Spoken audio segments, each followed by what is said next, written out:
और अभी आपको ये बताएं कि रहनुमा तहरीक इंसाफ फवाद चौधरी की जानिब से भी ट्वीट किया गया है। सिंध में leader of opposition Haleem Adil को फिर गिरफ्तार कर लिया गया है। इस बारे में वो ये लिखते हैं कि फाशिज्म की अमली तस्वीर उस वक्त सिंध हुकूमत में नजर आती है।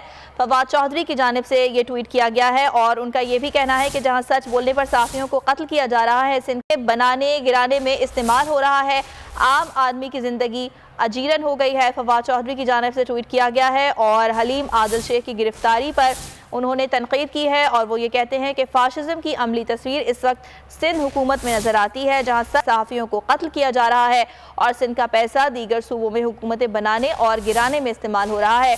उन्होंने ये भी कहा कि आम आदमी की ज़िंदगी अजीरन हो गई है। फवाद चौधरी की जानिब से ये कहा गया है, उन्होंने ट्वीट किया है और वो ये लिखते हैं कि सिंध में leader of opposition Haleem Adil को फिर गिरफ्तार कर लिया गया। सब्सक्राइब करें और बेल दबाएं ताकि कोई खबर रह न जाए।